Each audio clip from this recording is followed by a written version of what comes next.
Hey, I'm Magnus Juliano. I am a Black queer creative.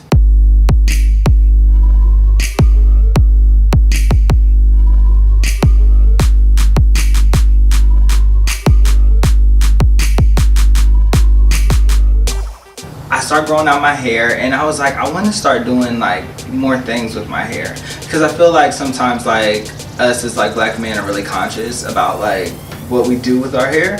So I was like, I want to do something. Like I just want to really kind of like dove into something exciting, and then kind of just like became crazy, I guess you can say, or like not crazy, but it just like started like consuming. Like I just really grew a love for it.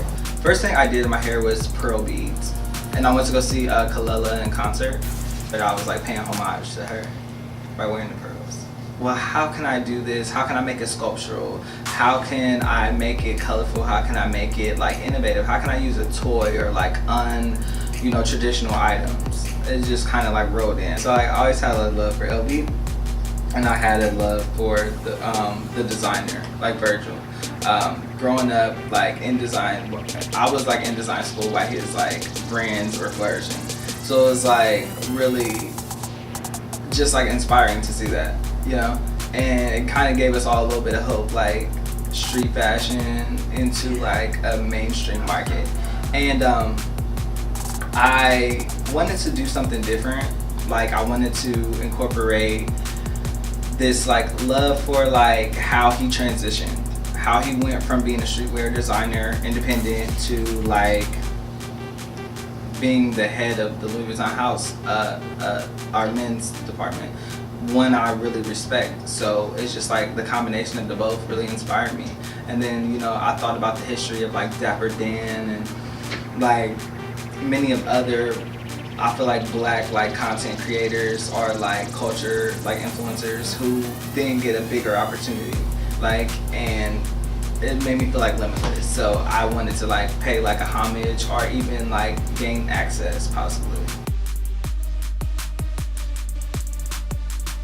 Actually, I live by a phrase that I created, and it's legendary already.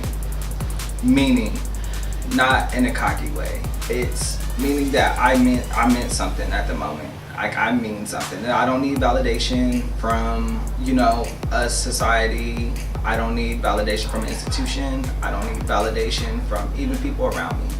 If I know that I woke up and I did my best that day, if I know I used the resources that I had, if I know that I did everything I possibly could to kind of make my dream come true or just survive, sometimes that's just it, just to survive, then I'm a legend.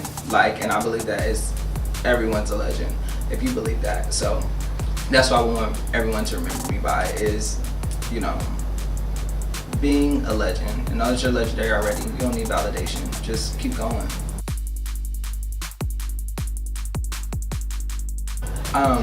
Being queer for me and being Black, those are two identities that I don't separate, because they are both met with oppression. They're both met with violence.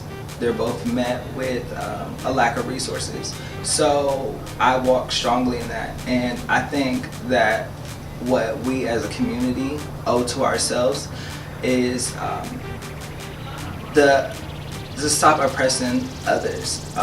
Like I feel like Black people, speaking specifically for, a way to decolonize is look at us as human. I only can speak from the Black queer experience, and from my experience, I'm always dealing with white violence, and then I'm always dealing with, I feel like, Black violence, and I really want that to end for us, because we as a people, we have to stay strong in these times. Like we really lean on each other, and we really want to work. We want to get free too. We want to be free. We want everyone else to be free.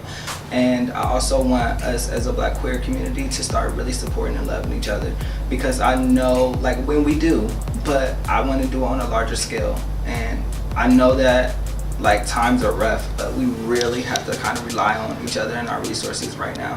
And the work starts with me. I'm guilty of it. I think we all are. Stop killing Black trans women. Stop violence against Black bodies. Protect Black children.